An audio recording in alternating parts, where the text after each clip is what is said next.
السلام علیکم اسٹوڈنٹ، کیسے ہیں؟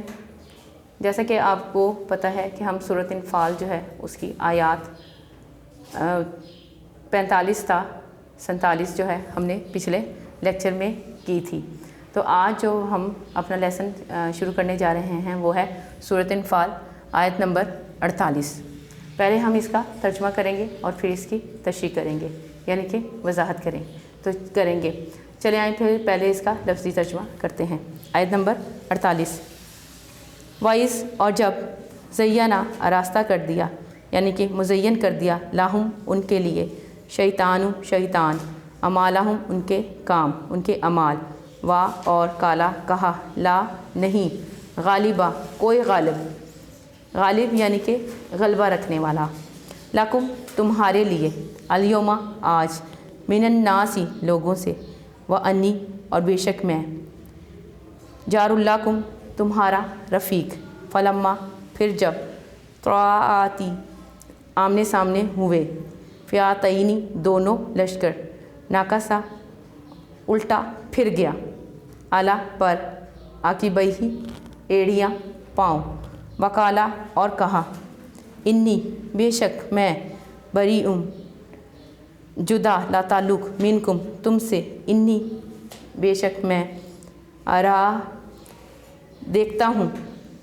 ما جو لا نہیں، ترونا تم دیکھتے، انی بے شک میں، اخاف ڈرتا ہوں، اللہ سے، واللہ اور اللہ، شدید سخت عقاب عذاب دینے والا ہے۔ تو اسٹوڈنٹ اب اس کا بامحاورہ ترجمہ کرتے ہیں۔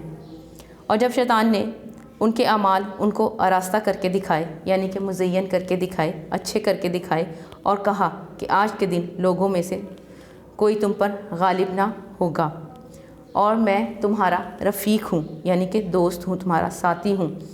لیکن جب دونوں فوجیں ایک دوسرے کے مقابل ہوئی، یعنی کہ آمنے سامنے ہوئی، تو پسپا ہو کر چل دیا اور کہنے لگا، یعنی کہ اپنے ایڑیوں پر پھر گیا، یعنی کہ پسپا ہو کر چل دیا اور کہنے لگا کہ مجھے تم سے کوئی واسطہ نہیں، کوئی تعلق نہیں، میں تو ایسی چیزیں دیکھ رہا ہوں جو تم نہیں دیکھ سکتے، مجھے تو اللہ سے بہت ڈر لگتا ہے، اور اللہ سخت عذاب کرنے والا ہے۔ تو اسٹوڈنٹ یہ اس کا لفظی ترجمہ تھا اور بامحاورہ ترجمہ تھا۔ اب اس کی تھوڑی سی وضاحت جو ہے وہ کر لیتے ہیں۔ اب جی اس آیت مبارکہ میں جو ہے اللہ تعالیٰ جو ہے شیطان کی کیفیت کو جو ہے وہ بیان کر رہا ہے کہ کس طرح وہ میدان جنگ سے بھاگ گیا تھا۔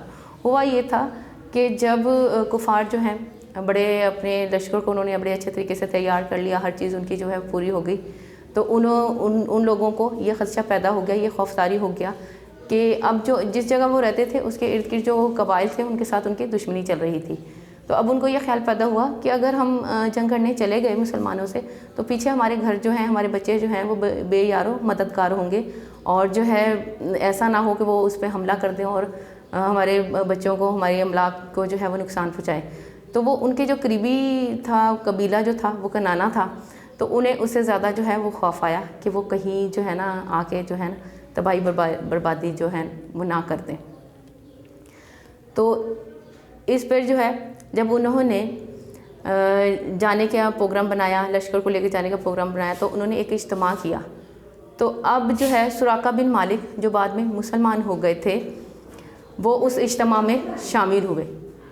وہ کنانا کے جو ہے وہ سردار تھے اور بہت بہادر تھے، تو وہ جو ہے وہ اس اجتماع میں شامل ہوئے اور انہوں نے کفار کو اپنا ساتھ دینے کا جو ہے وعدہ کر لیا کہ وہ ہر حال میں جو ہے کفار کا ساتھ دیں گے۔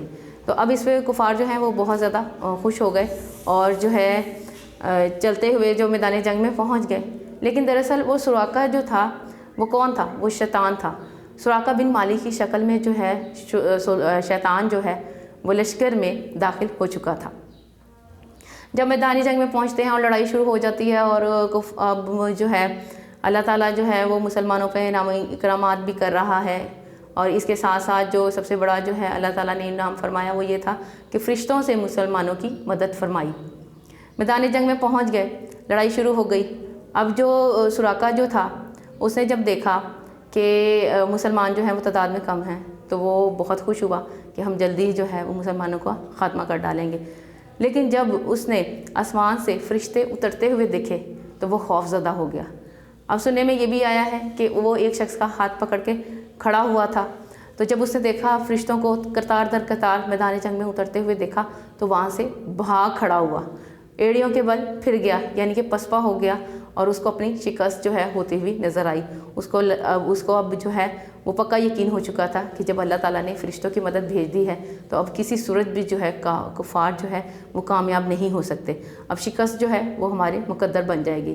تو اس وقت وہ اس کا ہاتھ پکڑ کے کھڑا ہوا تھا، اور جب اس نے دیکھا کہ اب فرشتے آ گئے ہیں تو وہ وہاں سے اس کا ہاتھ چھوڑ کے بھاگ نکلا، اور اس نے اس کو روکنا چاہا تو اس نے کہا کہ میرا تم سے کوئی تعلق ہی نہیں ہے، کیونکہ جو کچھ میں دیکھ رہا ہوں وہ تم نہیں دیکھ رہے۔ وہ فرشتوں کو دیکھ چکا تھا، اس لیے اس نے اس طرح کہا کہ جو کچھ میں دیکھ رہا ہوں وہ تم نہیں دیکھ سکتے ہو، اور مجھے اللہ سے ڈر لگتا ہے، اور اللہ جو ہے وہ بہت سخت عذاب دینے والا ہے۔ تو اسٹوڈنٹ یہ تھی آیت نمبر 48 جس کا ہم نے ترجمہ اور تشریح کی، امید کرتی ہوں آپ کو سمجھ آ گئی ہوگی۔ تو اسٹوڈنٹ اس کے ساتھ ساتھ ہم اتامرین کا سوال نمبر 1 بھی کریں گے جو کہ اس سے ریلیٹڈ ہے۔ اتامرین یعنی کہ مشق۔ اب اس کے مشقی سوال نمبر 1، کفار کے مقابلے کی صورت میں مسلمانوں سے کام کرنے اور کن باتوں سے بچنے کا حکم دیا گیا ہے، یعنی کہ جب کفار کے ساتھ مسلمانوں کا مقابلہ ہو جائے تو کیا کرنا چاہیے مسلمانوں کو اور کیا نہیں کرنا چاہیے۔ تو اب جو کرنے کے کام ہیں وہ یہ ہیں، کام کرنے کا حکم۔ کن کاموں کا حکم دیا گیا ہے؟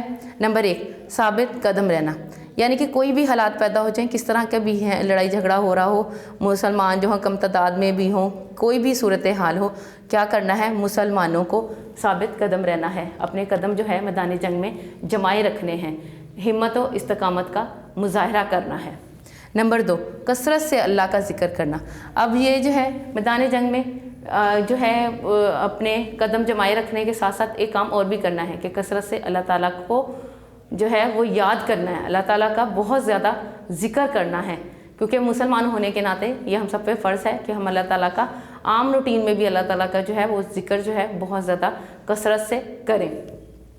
نمبر 3، آپس میں اتفاق سے رہنا۔ تیسری صورت جو بیان کی گئی ہے یا تیسرا کام جو مسلمانوں کو اللہ تعالیٰ نے حکم دیا ہے وہ یہ ہے کہ آپس میں اختلاف پیدا نہیں کرنا بلکہ آپس میں اتفاق کرنا ہے، لڑائی جھگڑا نہیں کرنا۔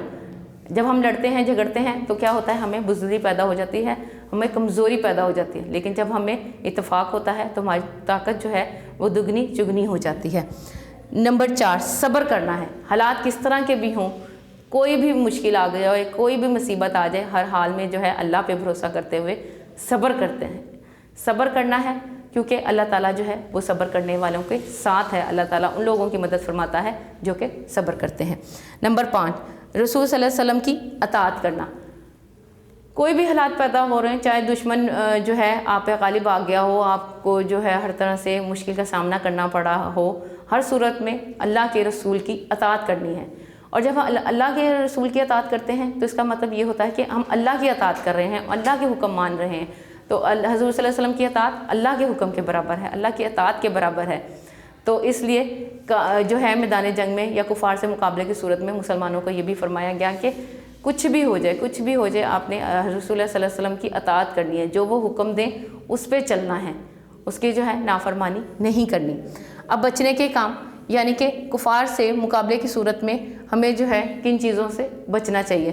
گھروں سے اتراتے ہوئے مت نکلو، یعنی کہ غرور اور تکبر سے جو ہے اسے منع فرمایا جا رہا ہے کہ اترانا نہیں ہے، غرور نہیں کرنا، تکبر نہیں کرنا کہ ہمارے پاس اسلحہ بھی ہے، ہمارے پاس فلاں سامان بھی ہے، ہمارے پاس ٹینک بھی ہیں، بم بھی ہیں، جو چیزیں بھی ہیں یا ہم تعداد میں زیادہ ہیں، اس پہ غرور اور تکبر نہیں کرنا بلکہ کیا کرنا ہے؟ اللہ پہ بھروسہ کرنا ہے۔